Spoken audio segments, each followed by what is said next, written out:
E aí galera, tudo bem com vocês? Vamos aí para mais um giro de notícias sobre o Cruzeiro com questões importantes que têm movimentado o ambiente do nosso clube nos últimos dias. Meu nome é Emerson Araújo, esse é o canal 6x1 e desde o início eu peço para você deixar o like no vídeo, se inscrever no canal caso ainda não seja inscrito e usar os comentários para deixar a sua opinião sobre cada um dos temas. Lembrando que esse vídeo é feito com o patrocínio do OneFootball, que é o maior aplicativo sobre futebol do planeta. Ele está de cara nova, né? O aplicativo foi remodelado, mas continua com o mesmo conteúdo, tão informativo como sempre foi. A boa notícia é que ele continua totalmente gratuito, está disponível tanto para Android quanto para iOS e o link para você baixá-lo está aqui na descrição, beleza? No último sábado o Cruzeiro venceu na estreia da Série B, 2x1 para cima do Botafogo de Ribeirão Preto, né? E a gente já joga de novo amanhã, tá? Nessa terça-feira contra o Guarani lá em Campinas. Mais um jogo bem complicado pela frente e agora vai ser essa maratona mesmo, é jogo em cima de jogo, não tem muito tempo para descanso. O nosso técnico Anderson Moreira elogiou muito o espírito de luta da equipe, falou que o time estava muito bem disposto, brigou do primeiro até o último minuto, né? Não se abateu depois de tomar o gol do empate ali já com 40 do segundo tempo e de fato são coisas que a gente deve ressaltar que para uma estreia foi muito bom. O Cruzeiro tem que melhorar muito nos próximos jogos para fazer uma campanha boa aí nessa Série B, mas para um início a vitória era tudo que a gente precisava mesmo. Os detalhes sobre esse jogo de amanhã contra o Guarani, prováveis escalações e tudo mais, vai estar no vídeo de pré-jogo que entra ao ar amanhã, tá? Então nessa terça-feira a gente fala um pouco mais sobre essa provável escalação, porque o Cruzeiro deve ter pelo menos uma mudança, que é o atacante Stênio, né? Que saiu de maca na partida de sábado, chorando, mas não tem nenhuma lesão grave, tá? Ele deslocou o ombro, o médico já voltou pro lugar ali na hora mesmo, e ele não vai pro jogo amanhã, mas não é nada que demande muito tempo de recuperação. Falando em transferências, né? O Arthur Kaique tá em Belo Horizonte desde sábado, ele já tá passando aí por exames médicos, já fez o exame de Covid e tudo mais, tudo para assinar contrato com o Cruzeiro de empréstimo até 31 de janeiro, né? Que é a data aí pro final da Série B, e ele renovou o contrato com o Al-Shabaab da Arábia Saudita para que o clube lá libere ele nesse empréstimo para cá. O Cruzeiro tá correndo contra o tempo para registrar o atleta porque o prazo de transferências internacionais termina nessa segunda-feira às 11h59 da noite e por isso até agora não houve o anúncio oficial da contratação, tá? Tá dependendo aí dessa documentação ser liberada. Inclusive o Samuel Venâncio lá da Rádio Itatiaia já noticiou que tem o pré-registro dele no BID da CBF, né? Mas depende realmente da liberação dessa transferência ser registrada lá no sistema da FIFA, tá? É isso que a gente tem que aguardar aí. Se não sair esse registro hoje, o Arthur Kaique não vem pro Cruzeiro. Tomara que dê tudo certo, porque já que a comissão técnica conta com o jogador e ele parece disposto a ajudar o Cruzeiro, né? Ele vem numa transferência gratuita, digamos assim, porque o Cruzeiro não vai pagar nada além do salário do jogador, que parece ser dentro aí da realidade do Cruzeiro pro momento. E é importante pontuar que o contrato de empréstimo não tem valor fixado para compra, tá? Então mesmo se o Arthur Kaique jogar muito bem pelo Cruzeiro, se a gente quiser contar com o jogador em definitivo, não tem nenhuma cláusula aí prevista com um valor pré-determinado não. Mas enfim, vamos aguardar então para ver se de fato sai essa liberação. Se tiver qualquer notícia hoje aí que o jogador está confirmado no Cruzeiro, eu trago para vocês aí, posto lá na aba de comunidade. Mas até agora vamos aguardar. O Arthur deve ser novo jogador do Cruzeiro, mas está faltando esse detalhe burocrático. Quem está numa situação parecida é o lateral direito Daniel Guedes, né? Ele já está tudo certo com o Cruzeiro, parece que entre Cruzeiro e Santos também tudo certo. O jogador vem por empréstimo para cá, só que está aguardando ainda a liberação por causa daquela questão do doping. No primeiro julgamento o Daniel foi condenado a uma pena de 8 meses, que ele já cumpriu, só que tem um segundo julgamento ainda sem data marcada, e é por isso que ele ainda não foi anunciado como novo jogador do Cruzeiro, mas parece que já tá fazendo alguns treinos na Toca da Raposa, já fez os exames médicos, já foi aprovado tudo certo, só tá esperando essa liberação mesmo, mas tanto Daniel Guedes quanto o Arthur Kaique, a tendência é que sejam jogadores do Cruzeiro, mas a gente ainda não pode bater o martelo por causa desses pequenos detalhes aí. Tem uma matéria no All Sport falando que o meio atacante Jefferson Monteiro, de 30 anos, que atualmente está sem clube, ele foi oferecido ao Cruzeiro. É um atleta que disputou a Copa de 2014, já jogou em alguns clubes europeus,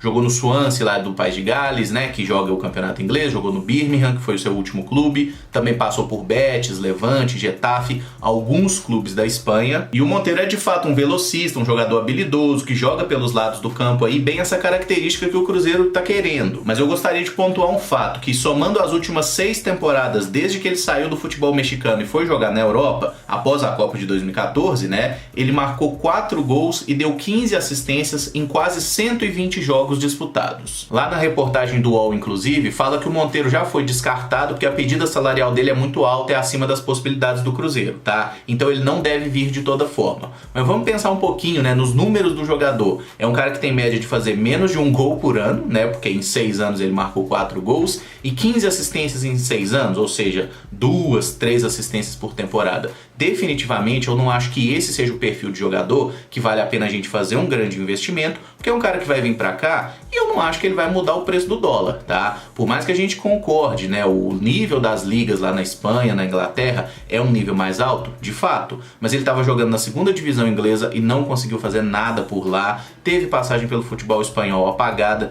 teve um empréstimo ao Emelec do Equador, onde também não conseguiu jogar bem. Então eu acho que essa não contratação, no final das contas, acaba sendo um livramento, porque é um jogador que não está rendendo bem, e jogadores assim eu acho que a gente não deve fazer apostas, especialmente quando o salário do camarada é alto. Prefiro que a gente bote jogadores mais jovens para jogar, porque apostar em alguém que o auge já passou há tantos anos não me parece uma ideia muito inteligente, tá? E falando em jogador jovem, em ponta, jogador de beirada de campo, finalmente o Caio Rosa foi promovido ao elenco principal do Cruzeiro, né? Ou foi reconduzido ao elenco principal, digamos assim. O jogador que é cria da nossa base, ele participou de 2 jogos no início do ano, quando o Adilson era o treinador, e tinha sido despromovido quando houve a troca no comando técnico, e agora o Anderson Moreira vai observar o jogador e pode aproveitá-lo aí na temporada. Acho que todo mundo que acompanha o Sub-20 do Cruzeiro há alguns anos não entendeu muito bem por que o Caio não estava tendo chance no elenco principal, enquanto jogadores muito menos preparados e que inclusive eram reservas do Caio, né, como o Stênio, como o Alejandro, como o próprio Riquelmo,